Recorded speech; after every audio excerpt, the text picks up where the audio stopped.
আসসালামু আলাইকুম guys, welcome back to my channel.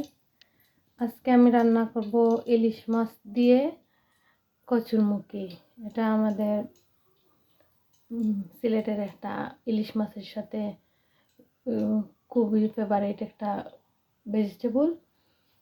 আমরা সবসময় কচুরমুখী দিয়ে ইলিশ মাছ খেয়ে থাকি।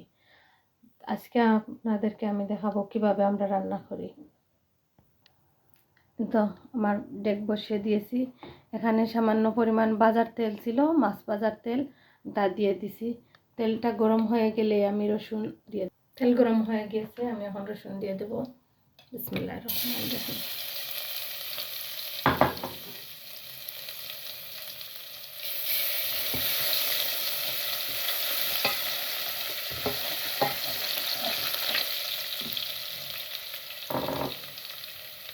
পেঁয়াজ দিয়ে দেবো। এখানে 1.5 মিডিয়াম সাইজ পেঁয়াজ দিতেছি।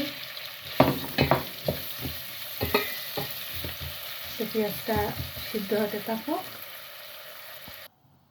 পেঁয়াজ সিদ্ধ হয়ে গেছে, এখন আমি আমার মশলা দিয়ে দেবো।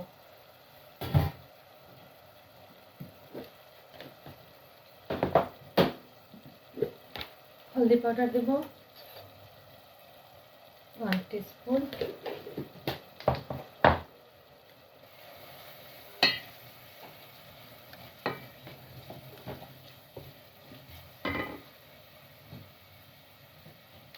ধনিয়া পাউডার দেবো 1 টিস্পুন,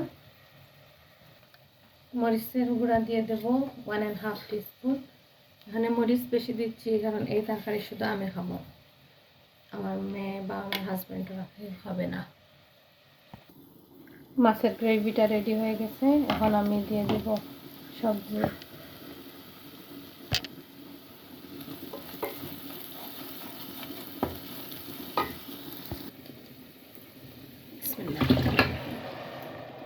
মুখি দিয়ে দিলাম। এখন আমি মুখিটাকে সিদ্ধ করে নেব।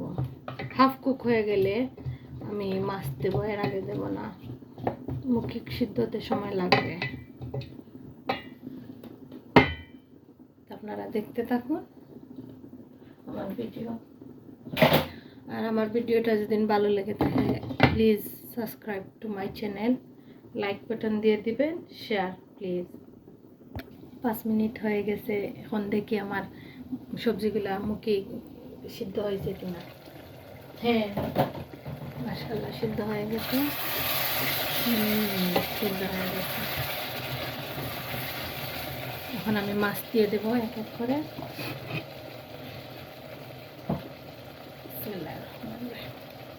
প্রথমে কাটা কাঁচাগুলো দিচ্ছি।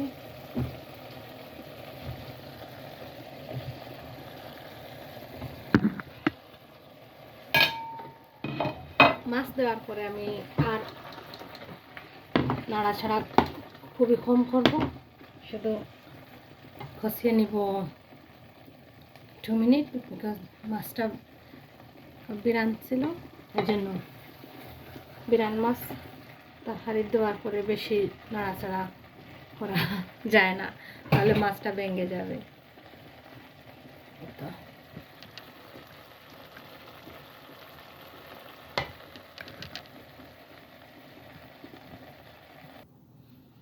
মুহূর্তে দেখে নিই, সামান্য মাছের পানি টাইট হয়েছে। এখন আমি জলের পানি দিয়ে দেব। জলের পানি অ্যাড করে দিয়েছি, একটু বেশি পরিমাণেই জল দিয়েছি। গাইস 7 মিনিট হয়ে গেছে, এখন দেখি আমার মুখিগুলা সিদ্ধ হয়েছে কি না।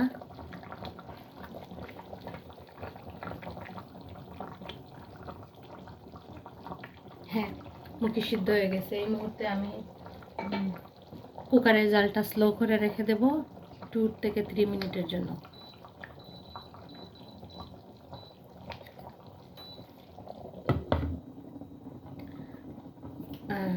আপনারা বলবেন আপু আপনি ইলিশ মাছ রান্না করলেন মুখি দিয়ে কোরিয়ান্ডার পাউডারের বা জিরা পাউডার। আমরা মাছের তরকারিতে জিরা খাই না, জিরা আমাদের বাসায় দেওয়া হয় না। আর কোরিয়ান্ডার লিফ, বাখরের পাতা বা আপনারা বলেন ধনিয়া পাতা, আমরা ইলিশ মাছে ধনিয়া পাতা আমাদের বাসায় দেওয়া হয় না, আমি কখনো দেখি না, এই জন্য আমি দেই না। বা ইলিশ মাছের ধনিয়া পাতা বা বাহর পাতা বা ডুলা এগুলা দিলে ইলিশ মাছের যেন একটা ন্যাচারাল স্মেল এটা চলে যায়। আর আমরা তো এটা কত ফ্রিজে রাখা ইলিশ মাছ খাচ্ছি, অনেক পুরানো, এটাতে অলরেডি তো ন্যাচারাল যে স্মেল এটা নাই। আর এজন্য আমাদের বাসায় দেওয়া হয় না বাহরের পাতা, এজন্য আমি দিচ্ছি না। ফাইনাল লুক, আমার তরকারির ফাইনাল লুকটা আপনাদেরকে দেখিয়ে দিলাম। এই তো এভাবেই রেখে দেবো। আশা করি আপনারা ধৈর্য সহকারে আমার ভিডিওটা দেখবেন। যদি ভিডিও ভালো লেগে থাকে বা কোনো সাজেস্ট থাকে আপনারা আমাকে বলবেন। আর like, subscribe, share please. Thank you for watching. আল্লাহ হাফিজ।